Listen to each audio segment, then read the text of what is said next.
วิตให้คุ้มค่าเจริญทานศีลภาวนาสั่งสมบารมีไว้ทำบุญตอนที่ยังมีชีวิตย่อมดีกว่ารอเขาอุทิศบุญให้อย่ามัวหลงเพลินเดินห่างวัดตัวอย่างชัดๆมีมากมายเข้าวัดตอนตายสายเกินแก้กรรม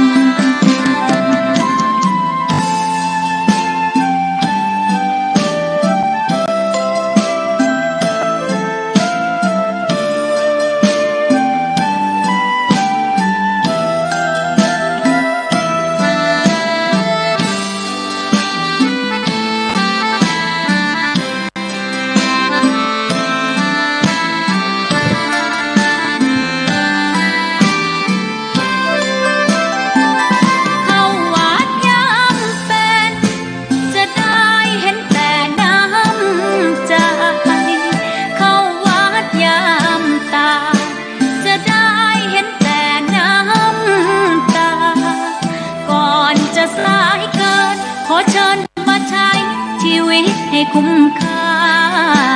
เจริญทานศีลภาวนาสั่งสมบารมีไว้ทำบุญตอนที่ยังมีชีวิตย่อมดีกว่ารอเขาอุทิศบุญให้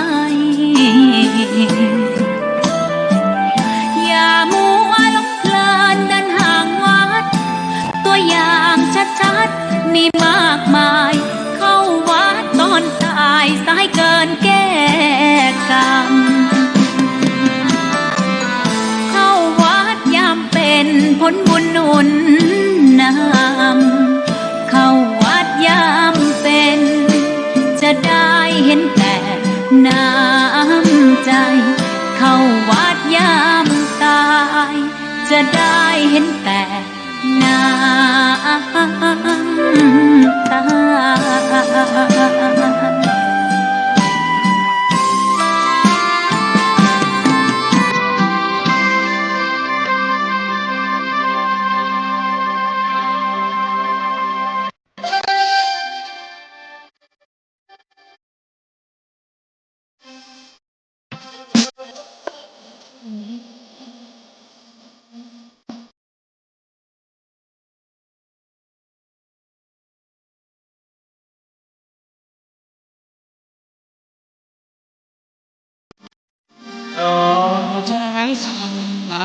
มันจึงจึง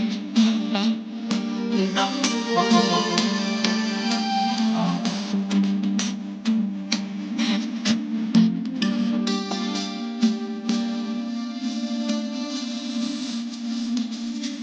ำยังได้ดีดอยแม่ทาง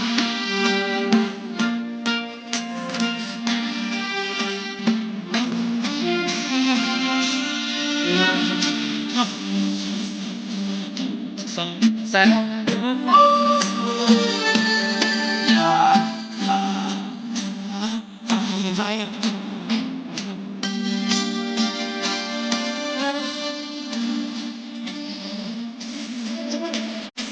เ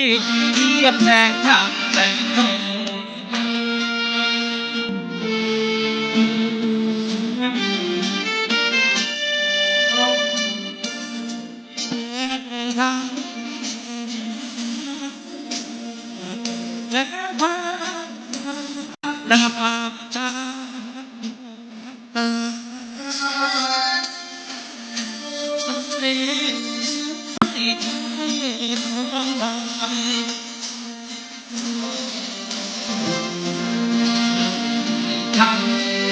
มองซ้ายเจอจูทำลง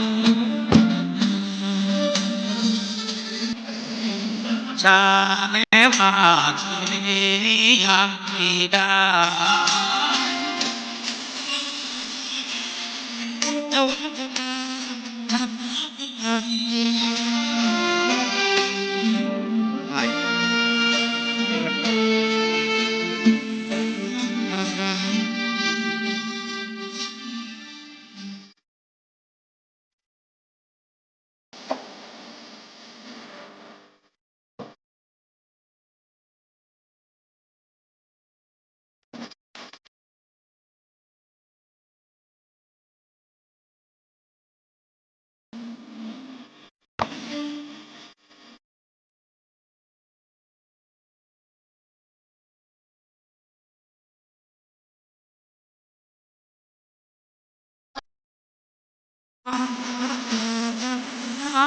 ปาฏิปาฏิ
กราบถวายความเคารพ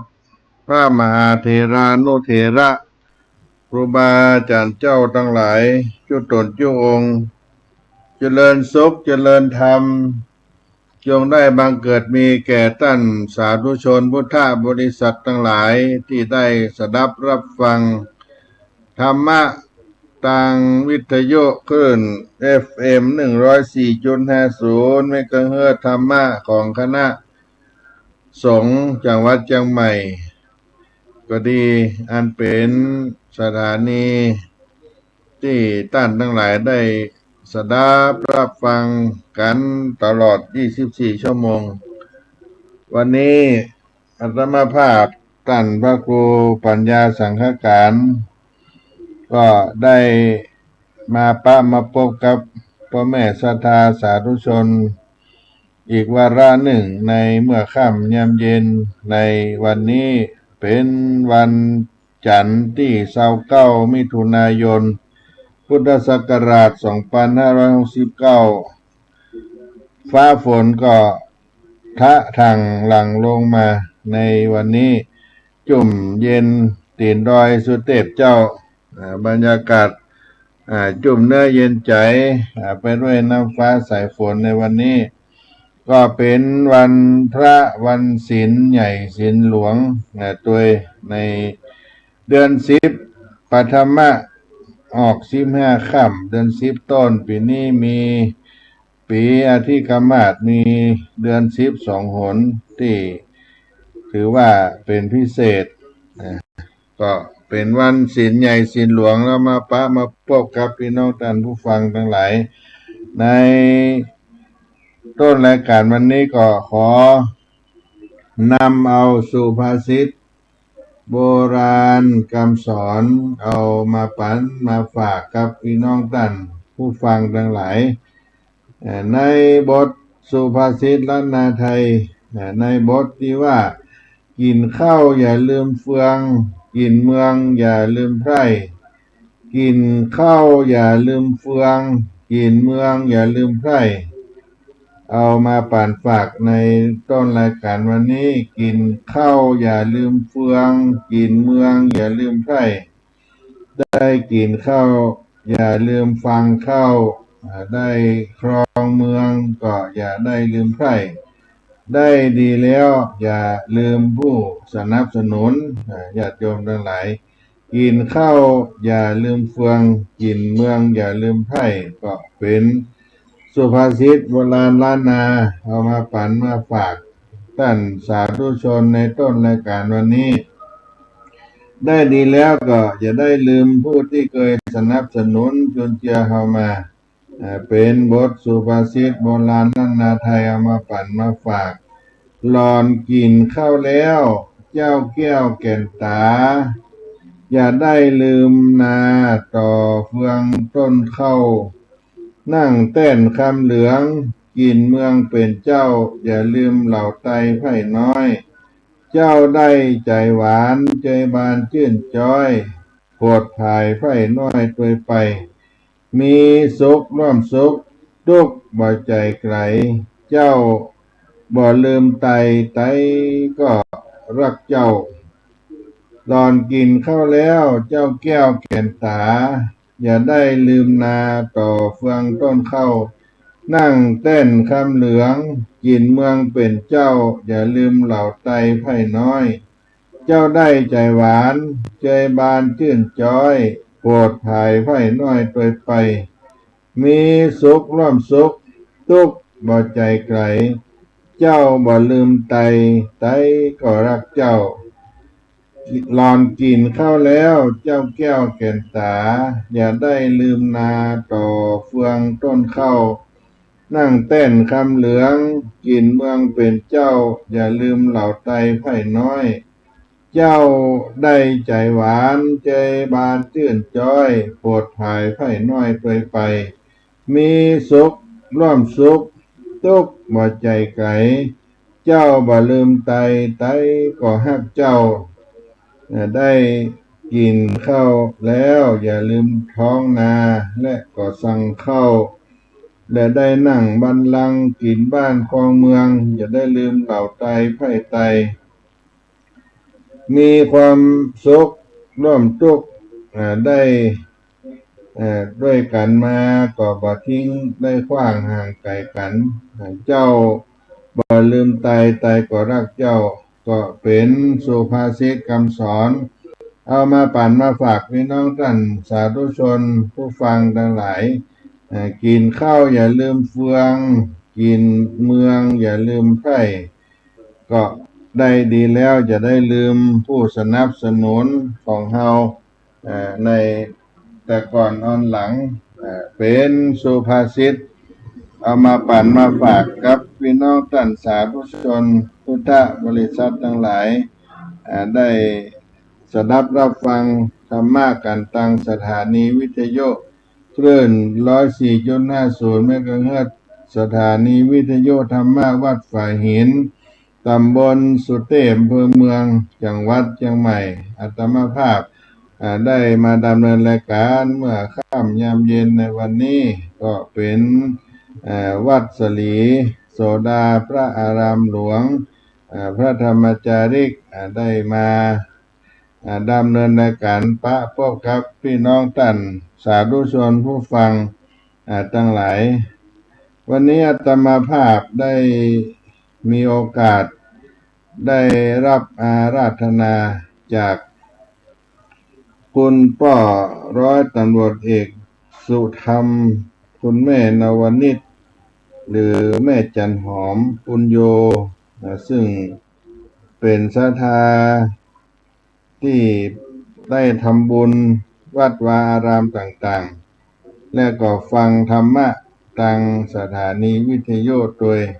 เป็นผู้ที่ฟังธรรมะทางคลื่น FM 104.50 เมกะเฮิรตซ์วัดฝ่ายหินโดยก็ได้นิมนต์อาตมาภาพเป็นสงฆ์รูปหนึ่งในคณะสงฆ์จำนวน9 ตน 9 รูปไปจำเริญพระพุทธมนต์ทำบุญขึ้นบ้านใหม่ที่ในท้องที่อำเภอสารปีบ้านป่าบงหลวงในวันนี้ก็เป็นวันสิริมังคลมงคลคุณพ่อร้อยตำรวจเอกสุธรรมบุญโยคุณแม่นวริศหรือคุณแม่จันหอมบุญโยก็เป็นศรัทธาที่ เลื่อมใสในภิกขุสังฆะเจ้าทั้งหลายในจังหวัดเชียงใหม่จังหวัดลำพูนหรือใกล้เคียงในแถบล้านนาประเทศเฮาที่นี่เพิ่นก็มีอายุ83ย่างเข้าในปีนี้คุณพ่อสุธรรมหรือร้อยตำรวจเอกสุธรรมบุญโยคุณแม่นาวนิชหรือแม่จันหอมบุญโยก็มีอายุ81ย่างเข้ามาก็เป็นผู้อาวุโสมีลูกมีหลานมีหน้าที่การงานมั่นคงก็ได้สร้างบ้านใหม่ขึ้นมาหนึ่งหลังได้อาราธนาครูบาอาจารย์ที่เคารพนับถือในจังหวัดเชียงใหม่ลำพูนก็มีพระเดชพระคุณพระเทพรัตนานายกเจ้าคณะจังหวัดลำพูนวัดพระธาตุหริพุนชัยวัดหลวงลำพูนเป็นต้นและก็ท่านอาจารย์พระครูสิริสุตาภิมลด็อกเตอร์เจ้าคณะอำเภอต้งหัวจ้างจังหวัดลำพูนท่านได้อยู่วัดสุพรรณรังสีติดกับวัดพระธาตุหริพุนชัยจังหวัดลำพูนและก็อัตมภาพท่านพระครูปัญญาสังฆการตินดอยสุเทพเจ้าท่านครูบาไกรราชวัดอุโบสถดอนตองอำเภอป่าซางจังหวัดลำพูนและก็มีท่านครูบาวัดบ้านมอนบ้านปักขามต้นขามสะกำแพงวัดพระสิงห์ท่านอาจารย์พระมหาอำนวยแล้วก็ท่านอาจารย์ที่อยู่วัดพระสิงห์แห่งรูปหนึ่งรวมกันแล้วก็ได้จำนวน9 ตนในวันนี้ไปเจริญพระพุทธมนต์เป็นสิริมังคละซึ่งคุณพ่อร้อยตำรวจเอกสุธรรมบุญโยนั้นเพิ่นก็ไปกินไปตามในวัดทั่วภาคเหนือวัดพระธาตุเจ้าดอยสุเทพลงมาวัดสลีโสดาวัด7 ยอดพระอารามหลวงวัดพระสิงห์เป็นต้นไปถึงวัดพระธาตุเจ้าหริพุนชัยแล้วก็วัดสุพรรณรังสีที่เป็นวัดของเจ้าคณะอำเภอต้งหัวจ้างจังหวัดลำพูนนี่ก็ถือว่าท่านได้ศรัทธาในพระพุทธศาสนาแล้วก็ได้นิมนต์ภิกขุสังฆะได้ไปเจริญพระพุทธมนต์เพื่อก็ฟังธรรมะทางคลื่นสถานีวิทยุวัดฝ่ายหินคลื่นFM 104.50 เมกะเฮิรตซ์และสถานีวิทยุคลื่นสีขาวที่อาจารย์พ่อครูอภิวัฒนาวิกรมวัดปากทางเจริญอำเภอดอยหล่อจังหวัดเชียงใหม่แล้วก็สถานีอื่นๆด้วยเพิ่นก็มีศรัทธาภาษาตะได้เอาพี่นาน7 สีท่านพี่นานอินสมปุจจารย์ประจำวัดหนองเจ็ดลินอำเภอเมืองเชียงใหม่พระเป็นมรรคนายกนำกินน้ำตาลโอกาสเว้นตาลในวันนี้ก็เป็นที่เราเมาเอาใจแก่เจ้าภาพและก็สหายญาติมิตรที่มาร่วมงานในวันนี้เพิ่นเป็นอุบาสกอุบาสิกาศรัทธาเลื่อมใสในพระพุทธศาสนาคุณพ่อสุธรรมบุญโยนั่นก็ได้เจรจาถามท่านก็มีเชื้อสายเครือใหญ่อยู่อำเภอเมืองจังหวัดลำพูนแล้วก็เป็นญาติกับหลวงพ่อพระเทพมหาเจติยาจารย์ครูบาวัดหลวงลำพูนอดีตเจ้าหน้าจังหวัดแต่ก่อนหลังมาและคุณแม่จันหอมแม่นวนิชก็เป็นมหาลานีเป็นเศรษฐีอยู่ที่อำเภอแม่สอดจังหวัดตากทำการสินค้ายกพม่าหินพม่าต่างๆนานาที่เป็นเครื่องประดับประดาของขายต่างๆกำไลยกแหวนยกหรืออื่นๆที่เป็นประเภทเครื่องประดับประดาคุณแม่นวนิชแม่จันหอมเพิ่นมีภูมิลำเนาอยู่ที่จังหวัดตากอำเภอแม่สอดติด ครับชายแดนที่จะเข้าไปฝั่งพม่านู่นแล้วก็คุณพ่อร้อยตำรวจเอกสุธรรมก็อยู่จังหวัดลำพูนได้เกษียณราชการตำรวจมาเมินหลายปีละก็ได้มากินมาตามศรัทธาวัดวาอารามต่างๆอาตมาภาพก็อยู่วัดสลีโสดาเปิ้นก็มากราบมาไหว้หลวงปู่ท่านพระ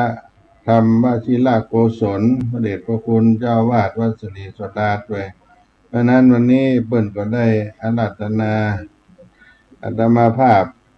เป็นตนหนึ่งในหมู่สงฆ์จำนวน9 รูปได้ไปเจริญพระพุทธมนต์เพื่อให้ได้เป็นสิริมังคละหลวงพ่อท่านพระเทพรัตนนายกก็ได้ให้เมตตาธรรมนำสูตรสืบชะตาหลวงและก็แสดงพระธรรมเทศนามังคละและธรรมปารมีให้เป็นสิริมงคลกับครอบครัวก็มีผู้สูงอายุ90 กว่าปี80 กว่าปีซึ่งเป็นญาติเปิ้นได้อยู่จังหวัดลำพูนแล้วก็ลูกมี3 คนพ่อชาย2 คนแม่หญิง1 คนเป็นผู้มี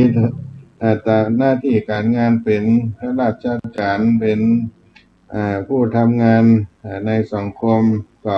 ได้สร้างเกหสถานบ้านใหม่เอาไว้เป็นที่พักที่อาศัยได้อยู่กินอยู่ตาน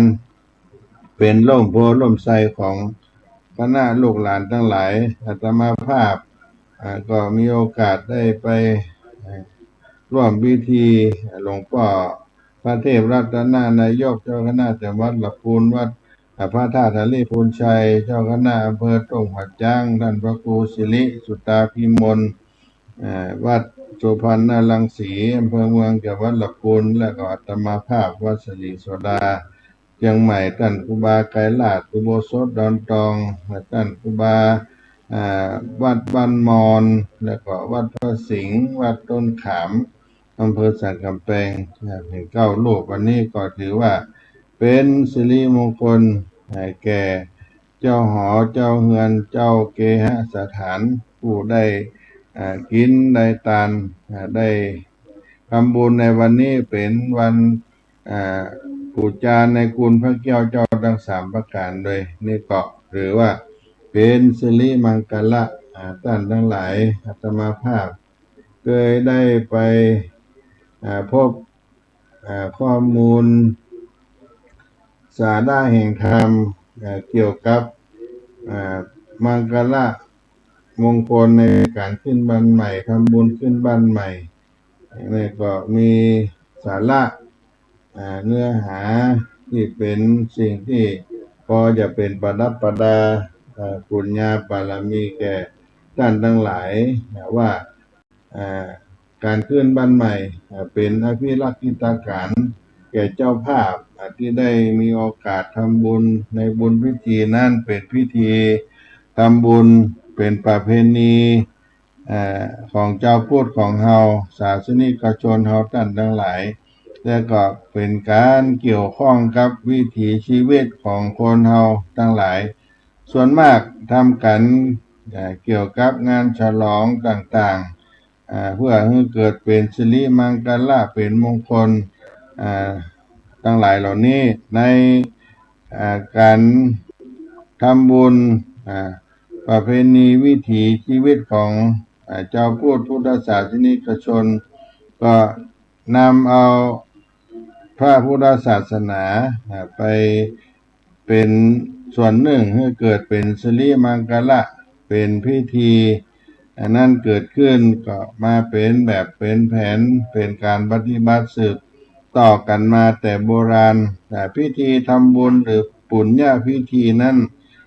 ในพุทธศาสนิกชนของเฮาก็แบ่งเป็น2 งานใหญ่ๆก็คืองาน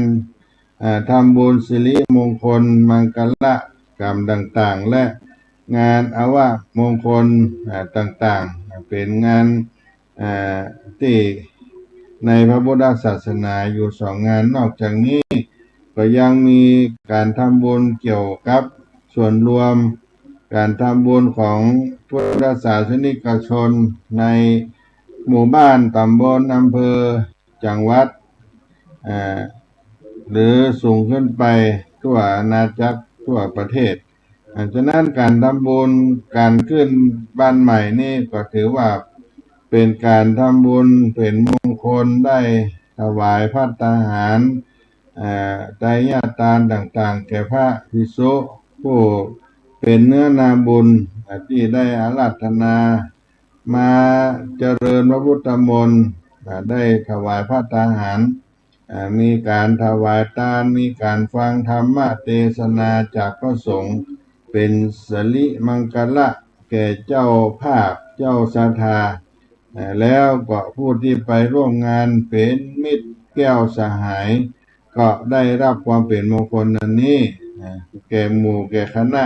ที่เขาร่วมกินร่วมทานกันได้บุญได้กุศลด้วยกันเจ้าภาพและก็ผู้เข้าร่วมงานสาธุชนมิตรแก้วสหายคำทั้งหลายได้รับบุญด้วยกันพิธีทำบุญนี้ก็เป็นระเบียบพิธีได้ปฏิบัติระหว่างเจ้าภาพกับฝ่ายสงฆ์ในฝ่ายเจ้าภาพหรือว่าคฤหัสถ์ก็ได้การจัดเตรียมสถานที่สิ่งของต่างๆสำหรับพิธีในการประพฤติปฏิบัติในวิธีการอาราธนาภิกขุสังฆเจ้ามาเป็นสิริมังคละเชิญแขกแก้วมาร่วมการร่วมงานได้เตรียมอาหารได้กินได้ทานเลี้ยงดูกินแขกญาติมิตรที่ได้มาในงานนั้นฝ่ายสงฆ์นอกจากได้ประกอบพิธีตามที่ได้อาราธนาแล้วยังต้องศึกษารายละเอียดเกี่ยวกับในการพิธีเจริญพระพุทธมนต์พิธีอนุโมทนาในการทำบุญต่างๆนานามีพระธรรมเทศนาเฉพาะพิเศษวันนี้ก็เป็นธรรมปาลมีเป็นสิริมังคละในการทำบุญขึ้นบ้านใหม่บางที่ก็ได้ทำสลากลิวิจาสูตรเกหาวิเศษทำโลกาวุธิต่างๆนานาเหล่านี้เป็นต้นก็ถือว่า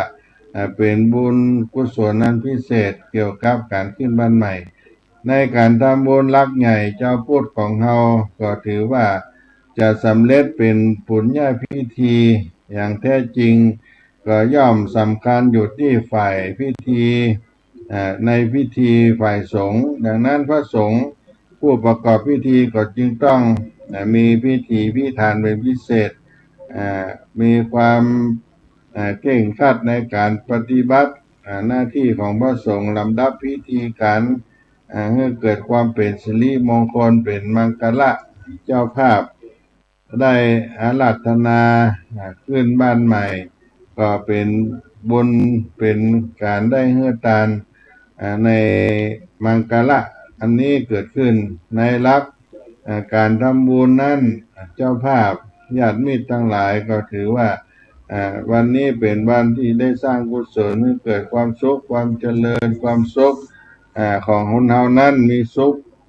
อยู่สองประเภทความสุขอย่างหนึ่งสุขใจอย่างหนึ่งเมื่อเราได้รับความสุขกายและความสุขใจเรียกว่าเฮาเป็นคนมีบุญมีบุญเพียงพอแล้วถ้าหากว่ามีแต่ความสุขกายแต่ความสุขใจบ่มี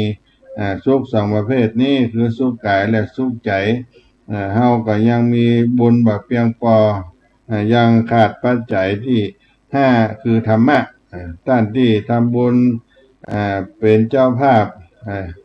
หรือญาติมิตรทั้งหลายก็ได้มีความเป็นสิริมงคลได้สร้างกุศลด้วยเหตุนี้ท่านทั้งหลายได้หันความสำคัญความสุขทางด้านจิตใจก็ได้พยายามสร้างกุศลสร้างบุญอันจะเป็นสิ่งที่พึ่งแก่ตนและอำนวยความสุขให้แก่ท่านทั้งในปัจจุบันและอนาคตการทำบุญนี้พระสัมมาสัมพุทธเจ้าพระองค์ท่านได้สอน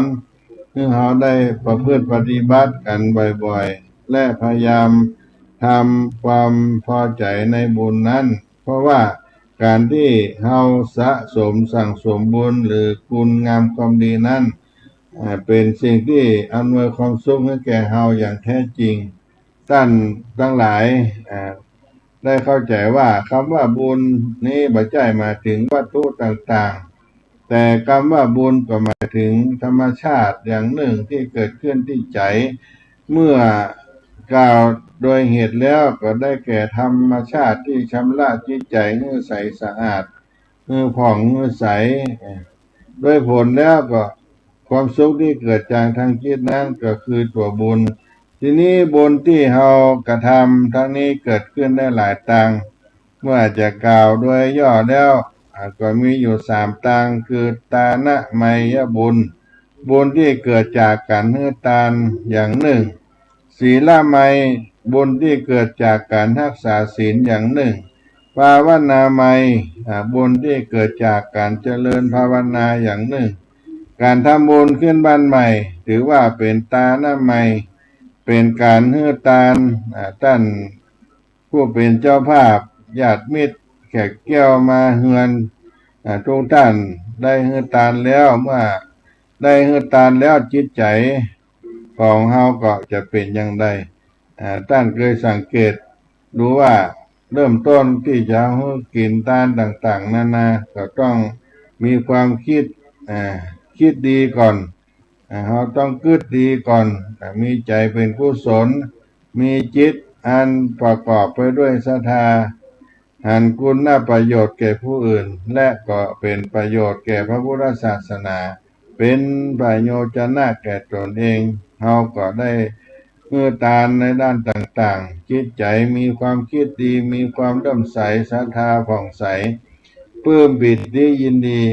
ในขณะที่จิตใจเลื่อมใสผ่องใสเมื่อเฮือแล้วจิตใจก็มีความสุขปลื้มอกปลื้มใจนี่ก็แสดงว่าบุญเกิดขึ้นที่ใจเพราะฉะนั้นการทำบุญขึ้นบ้านใหม่ถือว่าเป็นการให้ทานย่อมจะได้บุญมากเราผู้รู้ทั้งหลายก็จึงกล่าวว่าต้องประกอบด้วยองค์3ประการนักปราชญ์เจ้าได้กล่าวไว้คือวัตถุทานอันดีเจตนาอันดีบุคคลดีวัตถุทานดีนั้นก็หมายความว่าวัตถุทานที่เราถวายหรือเป็นของที่เราได้ยกได้ยอเอาไว้ให้ทานเราได้มาด้วยสุจริตด้วยน้ำพักน้ำแรงของเราบ่ได้ไปกดโกงช่อฉงเปิ้นมาแล้วนำมาให้เป็นทานด้วยความเต็มใจนี่ก็เป็นอันที่1 2เจตนาดีคำว่าเจตนาดีนะก็หมายความว่าก่อนที่จะให้ทานก็ได้ตั้งใจด้วยความปราบปลื้มปิติยินดีปลื้มอกปลื้มใจจิตใจก็ผ่องใสเป็นกุศลเมื่อเจตนาดีทั้ง3การอย่างนี้ทั้ง3การอย่างนี้แล้วก็ทำให้ผลทานของเฮาท่านทั้งหลายหรือเจ้าภาพก็มีผลมากถ้าหากว่าเจตนาบดีเสียไปคณะใดคณะหนึ่ง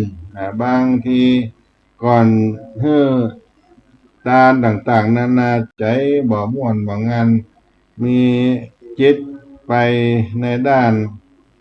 บ่ม่วนอกม่วนใจขุ่นมัวมากระทบกระทั่งก็ทำให้ผลบุญนั้นได้ผ่อนลดน้อยลงไปเพราะว่าใจบ่มีความผ่องใสบ่มีความสุขอันที่3บุคคลดีหมายความว่าผู้ที่ให้ทานต้องมีศีลฉะนั้นก่อนจะให้ทานเฮาก็มีการรับศีลก่อนผู้รับทานนั้นต้องมีศีลให้เกิดความบริสุทธิ์ผลละทานของเฮาก็จะมีผลหนักมากอุปมาให้ชัดเจนในวัตถุทานที่ดีก็เปรียบเหมือนข้าวพืชพันธุ์ที่เฮาปลูกข้าวปลูกพันธุ์ดีเจตนาดีทั้ง3การนั้น ก็เหมือนคนที่รู้จักวิธีการการทำนาเขากระทำกันในการฤดูไหนไทยอย่างใดเผื่อหน้าอย่างใดเก็บเกี่ยวอย่างใดเข้าใจทำเข้าใจการปฏิบัติบุคคลดีหรือผู้รับทานดีก็เปรียบเหมือนผืนนาที่ดีต้องนาที่ดีเมื่อเขาได้เข้าปลูกดีรู้จักวิธีทำนาและผืนนาอันดีเขาทำนาก็ได้เข้าสมบูรณ์การทำนาบุญด้วยการฮือทานเช่นนี้ท่านทั้งหลายบุญที่เขาจะได้ก็มากที่เขาจะได้บุญก็มากก็ต้องประกอบไปด้วยองค์3ประการที่ได้กล่าวมาใน3อย่างก็คือวัตถุดีแล้วก็เจตนาดี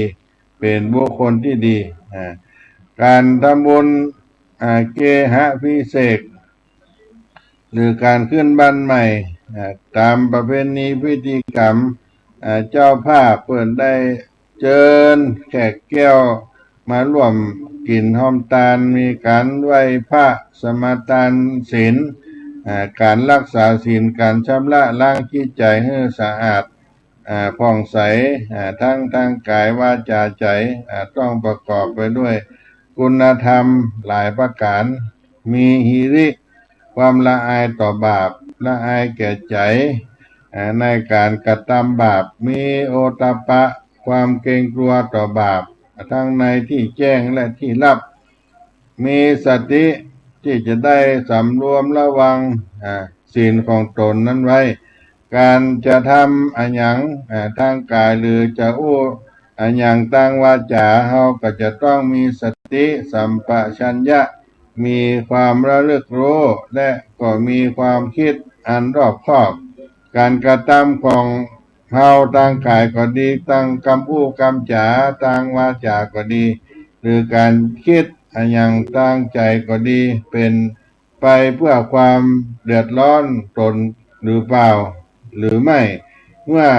เป็นไปเพื่อความเดือดร้อนผู้อื่นหรือไม่ถ้าหากเราหันว่าการทำการคิดของเราเป็นไปเพื่อความได้เกิดความเดือดร้อนแก่ตนและเป็นไปเพื่อความเดือดร้อนแก่ผู้อื่นแล้วเราก็บ่ทำบ่คิดไม่ทำไม่พูดไม่คิดถ้าหากเราพิจารณาด้วยสติปัญญาแล้วการทำการคิดของเรานั้นก็เป็นสิ่งที่ถูกต้องดีงามเป็นไปเพื่อความสุขความเจริญแก่ผู้อื่นแล้วก็ทำพูดคิดอันนี้เป็นการกระทำที่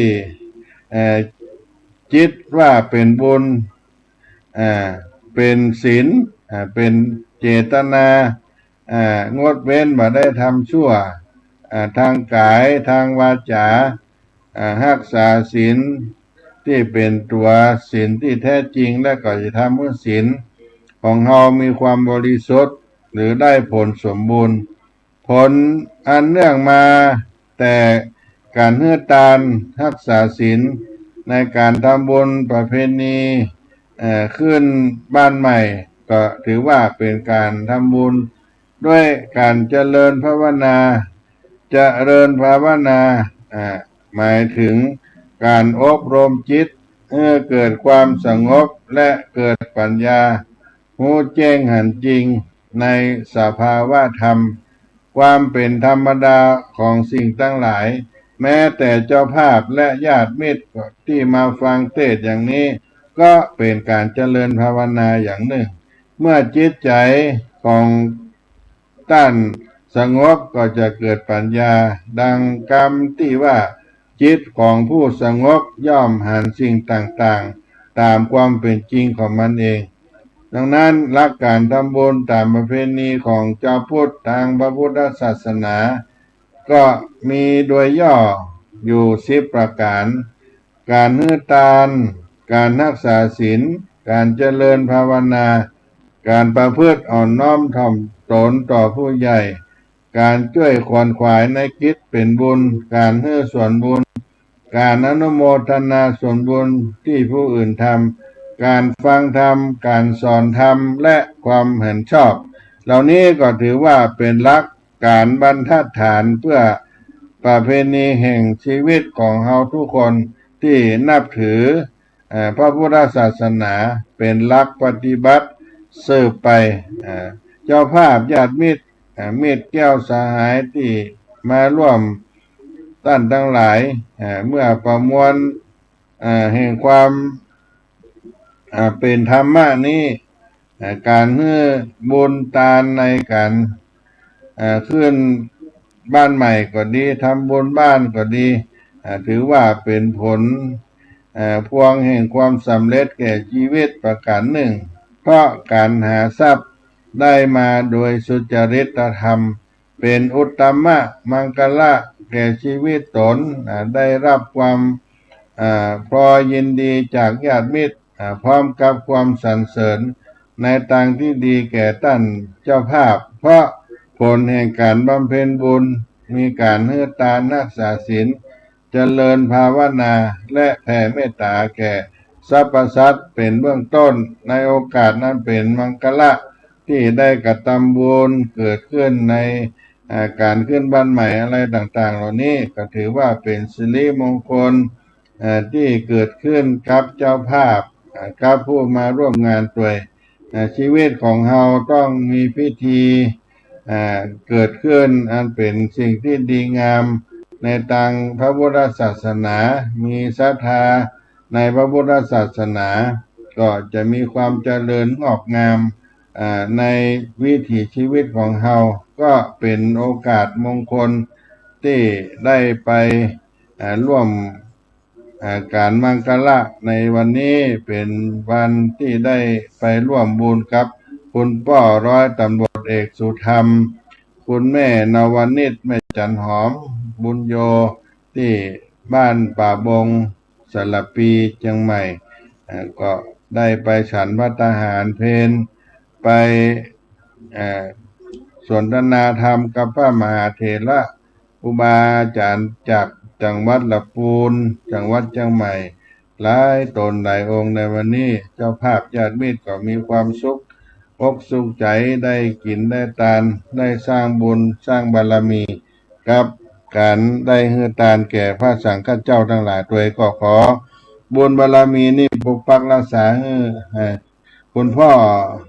ร้อยตำรวจเอกสุธรรมคุณแม่นวนิชหรือคุณแม่จันหอมบุญโยซึ่งเป็นเจ้าเก้าศรัทธาพร้อมด้วยลูกหลานญาติมิตรได้ปราศจากทุกโศกโรคภัยอุปสรรคศัตรูทั้งหลายบันดลบันดาลด้วยคุณงามความดีได้กระทำอันนี้ครอบครัวทุกท่านได้เจริญด้วยอายุวันนะมีปฏิภาณพระบุญกุศลได้เกิดขึ้นกับครอบครัวทุกท่านทุกคนบุญกินบุญทานวันนี้ก็ม่วนอกม่วนใจได้ไปโปรดเมตตาแล้วก็ได้พบพระครูบาอาจารย์จากจังหวัดลำพูนจังหวัดเชียงใหม่หลายตนหลายองค์ขออนุโมทนากับทุกท่านทุกคนที่ไปร่วมงานในวันนี้ด้วยอาตมาภาพก็เป็นผู้ได้ไปร่วมบุญกุศลกับพี่น้องศรัทธาเจ้าศรัทธาทั้งหลายร่วมกินร่วมทานด้วยกันให้เกิดขึ้นเป็นสิ่งมังคละแก่ท่านเจ้าภาพ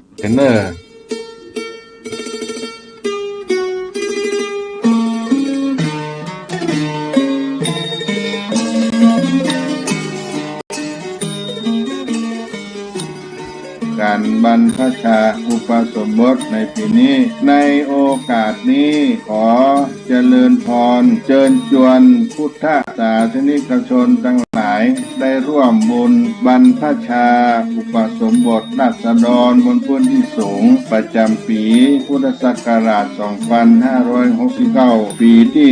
61 ในโครงการวัดธรรมจาริกได้บรรพชาอุปสมบทจำนวน 193 รูปถวายเป็นพระราชกุศลสมเด็จพระนางเจ้าสิริกิติ์พระบรมราชินีนาถพระบรมราชชนนีพันปีหลวงในวันที่ 12 กรกฎาคม พุทธศักราช 2569 ณ พระอุโบสถวัดเบญจมบพิตรดุสิตวนาราม กรุงเทพมหานคร และวันที่ 13 กรกฎาคม พุทธศักราช 2569 ณ พระอุโบสถวัดสลีโสดา พระอารามหลวง จังหวัดเชียงใหม่เชิญท่านผู้ใจบุญทั้งหลายร่วมเป็นเจ้าภาพรูปละ 2,500 บาท หรือตามกำลังเจตนาศรัทธาที่จะได้ร่วมบุญกันณโอกาสนี้ก็ขอประชาสัมพันธ์บอกบุญกับทุกท่านขออนุโมทนาล่วงหน้าของทุกท่านได้ประสบความสุขความเจริญได้ร่วมเป็นเจ้าภาพบวชเณรบวชพระในปีพุทธศักราช 2569 ครับวัดสลีโสดาพระอารามหลวงโครงการพระธรรมจาริกในปีนี้ทุกท่านทุกคน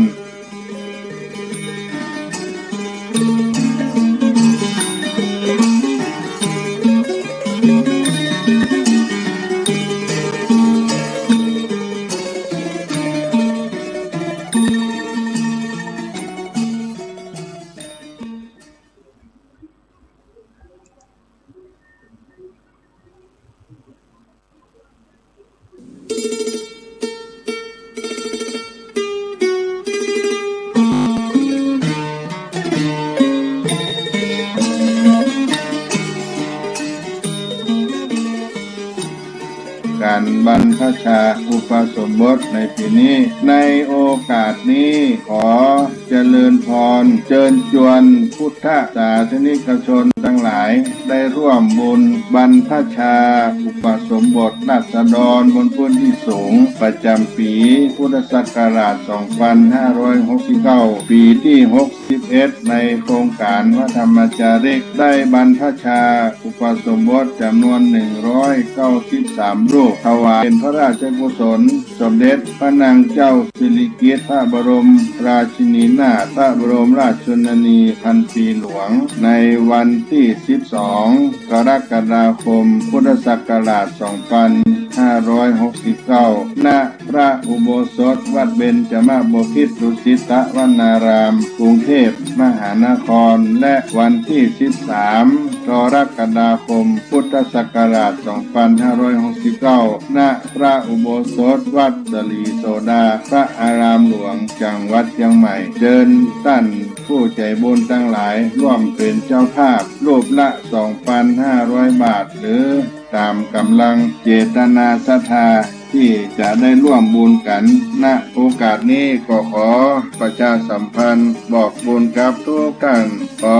อนุโมทนาล่วงหน้าของทุกท่านได้ประสบความสุขความเจริญได้ร่วมเป็นเจ้าภาพบวชเณรบวชพระในปีพุทธศักราช 2569 ครับวัดสลีโสดาพระอารามหลวงโครงการพระธรรมจาริกในปีนี้ทุกท่านทุกคน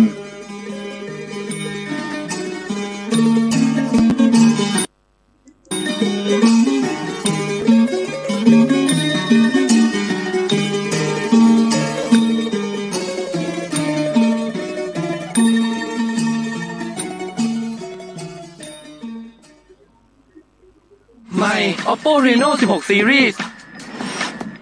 กว่า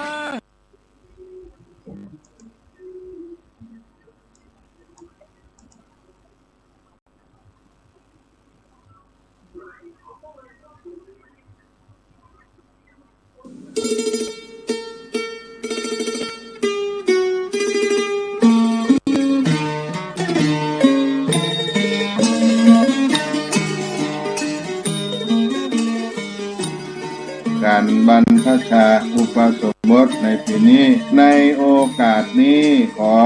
เจริญพรเชิญชวนพุทธศาสนิกชนทั้งหลายได้ร่วมบุญบรรพชาอุปสมบทราษฎรบนพื้นที่สูงประจำปีพุทธศักราช 2569 ปีที่ 61 ในโครงการพระธรรมจาริกได้บรรพชาอุปสมบทจำนวน 193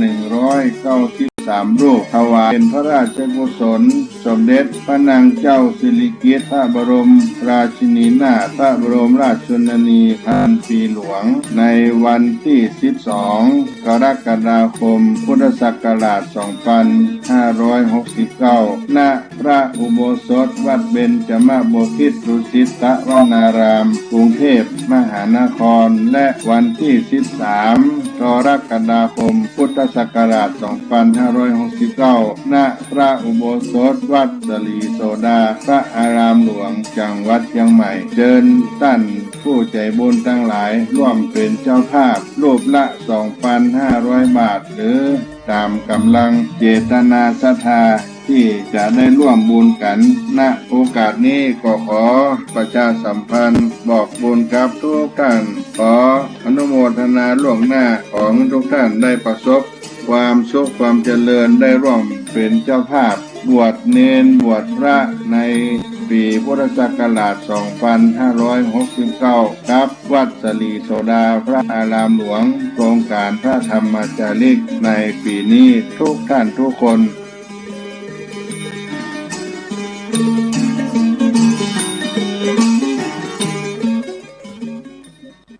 ก็ได้พูดจากันไปในช่วงที่หนึ่งของสาระธรรมวัดสลีโสดาพระอารามหลวงจังหวัดเชียงใหม่ด้วยอัตมาภาพท่านพระครูปัญญาสังฆการก็มาในช่วงที่สองในเมื่อค่ำยามเย็นวันนี้เป็นวันที่ชุ่มเย็นไปด้วยน้ำฟ้าใสฝนได้มามาจากครับพี่น้องท่านผู้ฟังทั้งหลาย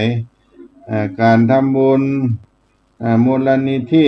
เผยแพร่พุทธศาสนาแก่ชนถิ่นกันดารในพระราชูปถัมภ์สมเด็จพระศรีนครินทราบรมราชชนนีกรมพัฒนาสังคมและสวัสดิการคณะพระธรรมจาริกทั่วภาคเหนือวัดเบญจมบพิตรดุสิตวนารามวัดสลีโสดาพระอารามหลวง ตลอดจนถึงราษฎรเมืองบนที่สูงคณะพุทธศาสนิกชนทั้งหลายได้ร่วมกันมาด้วยดีทุกปีนี่ก็เป็นการทำบุญการทานในการบวชก็ได้มาประชาสัมพันธ์กับพี่น้องท่านทั้งหลายในวันนี้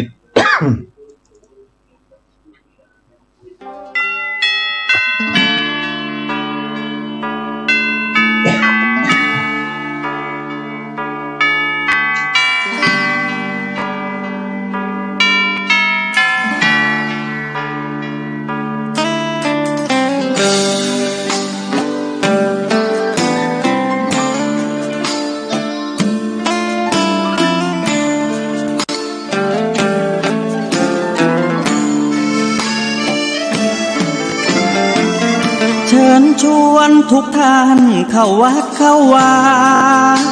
ฟังธรรมะจากหลวงตาเสริมชีวาให้สุขสดใสยึดมั่นหลักธรรมคำสอนไว้ให้ขึ้นใจความดีรีบทำกันไว้หญิงชายอย่าได้นายนี้เชิญชวนทุกท่านเข้าวัดเข้าวาทำบุญด้วยจิตศรัทธาบุญพาให้เราสุขีจะทำการใดนำใช้ในสิ่งดีดีทำบุญให้ทานวันนี้ไม่มีใครว่าใครชังสมัยก่อนประทับใจปู่ย่าตายาย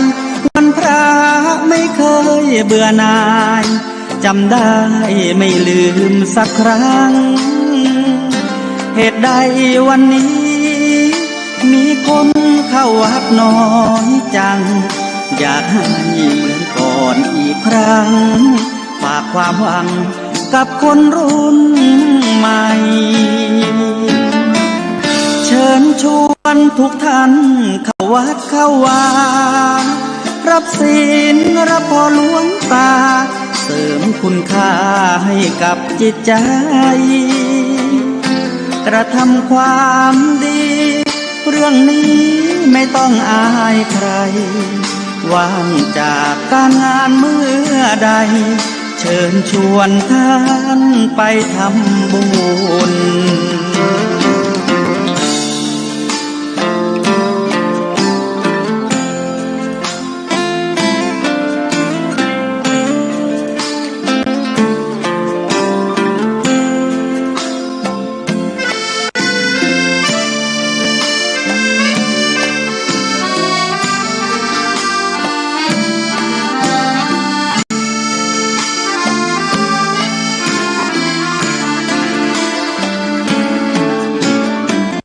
เชิญชวนทุกท่านเข้าวัดเข้าวารับศีลรับพรหลวงตาเสริมคุณค่าให้กับจิตใจกระทำความดีเรื่องนี้ไม่ต้องอายใครว่างจากการงานเมื่อใดเชิญชวนท่านไปทำบุญกระทำความดีเรื่องนี้ไม่ต้องอายใครฝากเพลงเชิญชวนหญิงชายอย่าอายเรื่องการทำบุญ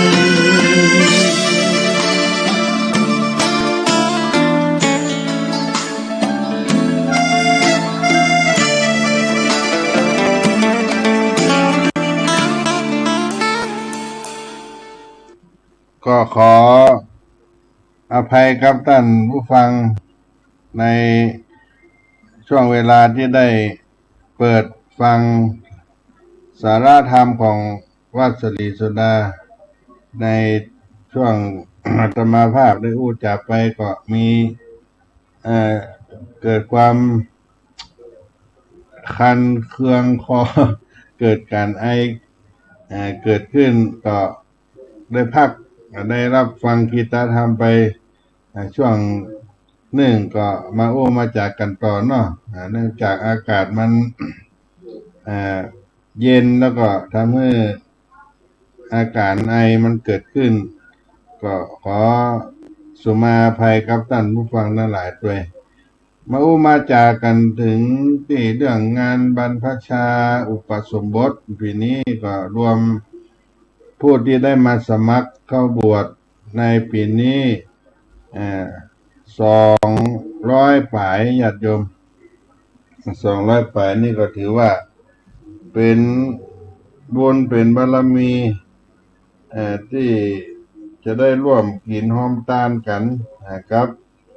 งานบวชในปีนี้ที่ผู้สมัครการเข้าบวชปีนี้จำนวน249รูปญาติโยมที่เราได้ตั้งจำนวนไว้193ในการอุปสมบทบรรพชาเพื่อถวายเป็นพระราชกุศลแต่ว่ามีผู้ใจบุญใจกุศลมาสมัครบวชเกินเป้าไป56คนญาติโยมรวมแล้วเป็น249รูปคนก็ถือว่าเป็นสิ่งที่เป็นการแสดงออกซึ่งได้น้อมถวายเป็นพระราชกุศลแก่สมเด็จพระนางเจ้าสิริกิติ์พระบรมราชินีนาถบรมราชชนนีตัวเพราะฉะนั้นการบวชในปีนี้ก็จึงได้บอกบุญกุศลไปให้พ่อแม่ศรัทธาสาธุชนทั้งหลายมีโอกาสได้ร่วมสร้างบุญบารมีด้วยกันที่อาตมาภาพก็ได้อู้ไปว่าท่านจะทำบุญเป็นเจ้าภาพตามกำลังศรัทธาก็ดีหรือว่าจะรับเป็นเจ้าภาพรูปละ 2,500 บาทต่อ1รูปก็ได้นี่แล้วแต่ว่าเราจะมีบุญจะได้ตามประการใดก็แล้วแต่ญาติโยม ซึ่งผู้ที่ได้ให้ทานแล้วนั้นก็มีอานิสงส์กับผู้ได้ถวายทานเป็นเจ้าภาพบรรพชาอุปสมบทบุญก็จะเกิดขึ้นให้เราได้รับได้อานิสงส์ได้เกิดเป็นมนุษย์มีเชื้อชาติตระกูลสูงขึ้นไปและก็ย่อมเกิดในสถานที่รุ่งเรืองด้วยธรรมด้วยพระพุทธศาสนาเกิดในดินแดนที่มีพระรัตนตรัยในพระพุทธศาสนาบังเกิดขึ้นและก็เป็นผู้มีศรัทธามั่นคงสัมมาทิฏฐิบุคคลย่อมเป็นผู้จำมีความปฏิภาณปัญญาดีว่องไวมีกิจมีการอาชีพเป็นรากฐานมั่นคงแก่ชีวิตเป็นผู้มีเสน่ห์เป็นที่รักทั้งมนุษย์ทั้งเทวดาก็ฮักตัวและก็ปลอดภัยจากศัตรูภัยมารทั้งหลายเป็นผู้มีสุขภาพแข็งแรงร่างกายสมบูรณ์สมส่วนและก็อันสุดท้ายถ้าหากว่าได้หมดเสี่ยงชีวิตไปก็จะได้เกิดในสวรรค์เป็นเบื้องต้นแล้วก็จะได้มีดวงตาได้บรรลุธรรมแห่งพระพุทธเจ้าในอนาคตการต่อไปเพราะฉะนั้นการได้เป็นเจ้าภาพอานิสงส์ก็เกิดขึ้นดังที่อาตมาภาพได้กล่าวไว้ได้เกิดขึ้นกับศรัทธาญาติโยมผู้เป็นเจ้าภาพเป็นเจ้าศรัทธาทั้งหลายปีนี้ทางวัดสรีโสดาก็ได้เริ่มอบรมแก่เยาวชนหรือฆราวาสที่กำลังจะบวชใหม่เป็นเวลาอาทิตย์หนึ่งที่ผ่านมาแล้วแล้วก็จะเฟ้อกันไปจนถึงเวลาที่จะต้องเดินทางลงไปกรุงเทพมหานครนั่นก็คือช่วงที่หนึ่งเป็นการฝึกอบรมนักเรียนเยาวชนมัธยมต้นมัธยมปลายที่จะบวชเรียนช่วงที่สองก็จะเป็นการอบรมฆราวาสที่มาจากบนดอยซึ่งกำลังจะเดินทางมาที่วัดสรีโสดาในวันที่3 กรกฎาคมเดือนหน้าที่จะถึงนี้ได้ลงสมัครกันไปแล้วรวม200 กว่ารูปที่ได้กล่าวไปก็จะมารายงานตัวในวันที่3 กรกฎาคมที่จะถึงในวัน2 วันนี้ด้วยดังนั้นท่านทั้งหลายถ้าหากได้มีโอกาสได้มีบุญบุญใหญ่บุญหลวงบุญที่ได้เป็นเจ้าภาพก็มาร่วมบุญกินทานกันโดยเฉพาะโยมทุกปีนั้นที่ได้เป็นเจ้าภาพได้สร้างบุญด้วยกันก็ได้อิ่มอกอิ่มใจโดยเฉพาะคุณพ่อคุณแม่ที่ให้ลูกให้หลานได้มาบวชก็ได้พลานิสงส์ให้เกิดความเป็นกตัญญูต่อผู้บวชให้กับพ่อกับแม่แล้วก็เป็นผู้ได้ให้อายุพระพุทธศาสนาได้เจริญรุ่งเรืองสืบยาวไปนั่นนะแล้วก็คนบวชนั้นก็ได้ศึกษาได้เล่าเรียนในคำสอนในทางพระพุทธศาสนานี่เมื่อเขาได้บุญได้กุศลเกิดขึ้นแล้วก็เป็นมหาทานอันหนึ่งที่เขาได้สนับสนุนในการบรรพชาการอุปสมบทเมื่อสำเร็จเสร็จสิ้นเกิดขึ้นอาตมาภาพก็มีโอกาสได้ประชาสัมพันธ์บอกบุญกับพี่น้องท่านผู้ฟังทั้งหลายตามสปอร์ตประชาสัมพันธ์ที่อาจารย์พระครูสมุวิสุวัตรวรกิจโจท่านได้เปิดให้ฟังเป็นช่วงในรายการธรรมะ24 ชั่วโมงในช่วงที่ครูบาอาจารย์เปิ้นมาให้ธรรมะ ก็ขั้นกันเวลาเอาสปอร์ตประชาสัมพันธ์ร่วมบุญของโครงการพระธรรมจาริกในปีนี้เพื่อถวายเป็นพระราชกุศลสมเด็จพระนางเจ้าสิริกิติ์พระบรมราชินีนาถพระบรมราชชนนีพันปีหลวงซึ่งก็จะมีพิธีใหญ่หลวงของประเทศไทยการได้ถวายพระราชกุศลพิธีถวายพระเพลิงพระบรมศพองค์สมเด็จพระนางเจ้าสิริกิติ์ในช่วงปลายเดือนธันวาคม 2569 ที่จะมาถึงนี้ดังนั้นบุญกุศลที่จะเกิดขึ้นในช่วงที่เราจะได้มีพิธีถวายเพลิงแก่พระนางเจ้าสิริกิติ์พระพันปีหลวงในปลายปีนี้ก็จะเกิดขึ้นกับตัวของผู้ได้บวชทั้งผู้ได้ลูกเต้าได้มาบวชก็เป็นพลานิสงส์อันยิ่งใหญ่ไพศาลที่เขาได้มีโอกาสได้สร้างได้เพิ่มบุญญาบารมี